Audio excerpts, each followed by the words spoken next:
Hi YouTube. So I'm getting on here today to talk with you about weight loss and breastfeeding. So essentially, there is probably around 80% of the female population that is struggling with losing weight, and there is no shame in this. So I would like to dedicate this entire video to this topic right here. It is of the utmost importance. Sorry, we're all tired. If you're a breastfeeding mum, you know. What we need to do is we all need to collaborate. I want you in the comments, have you lost weight? What was your best tips? Because here's mine. And I don't think that it's conductive for us women to keep our secrets on what works for our weight loss, because it is hard. And this right here, this situation, it's got to improve for all women, not just some who keep some secrets. So I'm here to tell you the secrets. I will tell you all of the secrets. So secret number one, you can fast when you're breastfeeding. Yes, I know, such a hot topic. Can you cut calories? Yes, another falsie. You can cut calories. Absolutely, you can cut calories. That's actually what you want to do. That's how people lose weight. When you breastfeed, nothing changes. Literally nothing. So what you want to do is you want to feed your baby on demand. And then at the first signs that they need solids, you give them solids.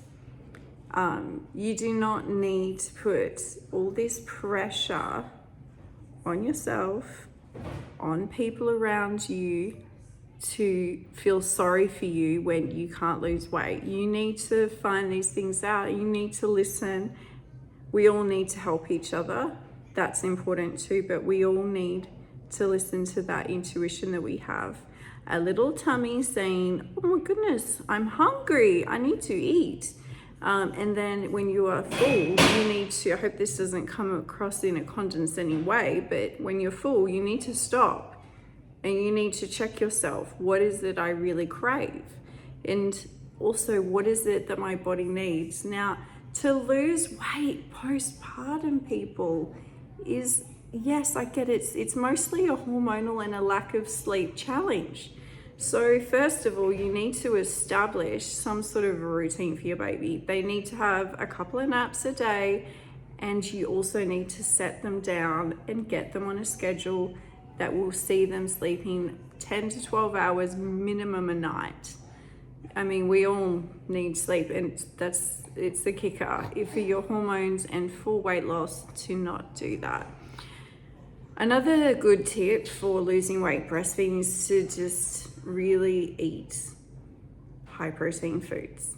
The scale that, yes, some of it is water weight, but no, you should not do keto. Do not do a diet. Don't diet. Please don't do that.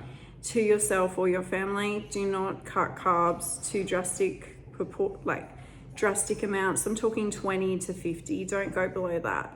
So essentially what you want to do is you want to make sure you stay above 120. Never go below that, like ever. But yes, I'm breastfeeding my 4-month-old right now. I do not want to include him in this. What I want is, as I want us all of us women to have a head start. If you have struggles with your weight loss in terms of insulin resistance specifically, I want you to go get some apple cider vinegar. And I want you to take a shot every time you have a meal. My youngest, that's right, not my youngest. My 4-year-old wants some peanut butter on a rice cake. This is a classic example. Yes, you can do that yourself, or we can wait for mummy, okay? Are you gonna wait for me, or do you wanna do it yourself? You can do it yourself. You're very capable at, my little boy almost said his name. We don't really include our kids on here. So all I just wanted to point out is that breastfeeding can't stop you from losing weight. Having peanut butter on a rice cake won't stop you. Reducing your calories too heavy, that won't help you. Not eating to satisfaction. Yeah, I'm just gonna go with like holding my camera.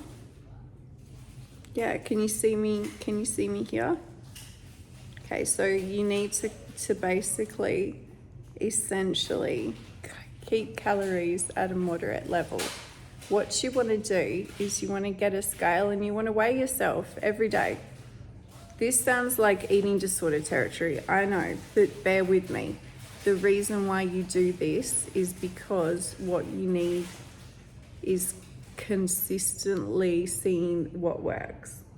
You need to consistently see what is working on the scale. Otherwise, you don't know. You have no idea what you're doing. So I need you to get on the scale every day.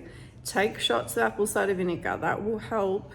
If there's some sort of bacterial reason inside your body why you can't shift the weight. So trust me, apple cider vinegar, it does not taste good, but it will help with if you struggle with hormones and weight loss, please tell me you at least give it a go. Coconut oil can be really good too. And when you're breastfeeding, it boosts your supply. So coconut oil, apple cider vinegar. I'm thinking also, have you had any sort of issues emotionally? Part of weight loss that people won't talk about enough is healing your heart. Don't eat alone, eat with people. If you eat alone, it's depressing, and B, you sort of like are eating your feelings. And I feel like with us females, we really need to watch when we feel embarrassed about what we're eating, that we don't. So address that. That is the core, well, that's my core belief in food, is that it's the transference of energy from the food to you as a human being. And if you cannot enjoy your food, then it's not giving you what it actually has inside it. Anyway, that's going way deep, way too deep for this video. So yeah, get yourself a scale if you don't have one, but don't get too hung up on it. It won't show all the time that you're losing. You have to be consistent and compliant. Look at it. If you haven't lost weight over 6, sometimes a whoosh will happen, right? And you'll sort of maintain after a point. Don't get disheartened, don't get disheartened. We've all been there. There was a point when I was 100 kilos. I want you to know that.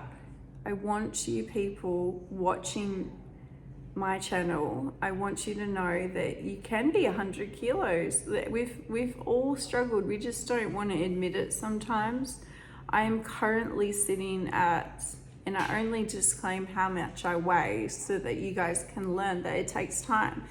It took me 4 months to go from, I think, 94 kilos down to now I'm 76? Okay, so that's quite a difference in weight since I gave birth, right? And I cannot say that it wasn't hard. There were so many days that I just wanted to throw it in. I felt all these emotions, and I think all of us women, we feel all these emotions. And we want to give up, but you need to keep reminding yourself why you do it. Because it's so hard to see yourself fall back into bad habits, and most of it is connected with mental health. The thing they won't tell you is that if you're mentally healthy, you're usually a healthy weight as well. So I'm not saying that people who are obese are not mentally healthy. I'm just looking back at when I have been overweight. I've always struggled with my mental function and how I perceive myself, and my habits are not good habits. They're not. So what I want to, did Did we just get that in there? Hopefully we can edit that out. Look, get going. Find a hobby that's active as well. Exercise does help to a certain degree, but only if you are keeping to a reasonable diet. Calories are not everything. Sometimes it is as simple as eating the right foods, just nothing in a box. Just use common sense. I feel like if you don't know what good nutrition is, let me just say it out loud now. Meat, eggs, dairy, nuts, seeds, certain breads if you're not allergic. If you are sensitive to gluten, you will drop the weight. And you don't even have to come up as celiac on their tests. Ba-da-bum. Why do you think that is, guys? That is because most people are sensitive to gluten. You don't have to be celiac. It's just a way that they process the wheat. That's the theory. Can you, in the comments, if you know the reason why gluten causes such issues for most of the population, can you please comment down why? Is it really what I'm thinking it is? And if you know what I'm talking about. I just don't want to say what it is on here. But can you just illuminate in the comments what you think I mean by why everyone's allergic to it in terms of production of wheat in Australia or America?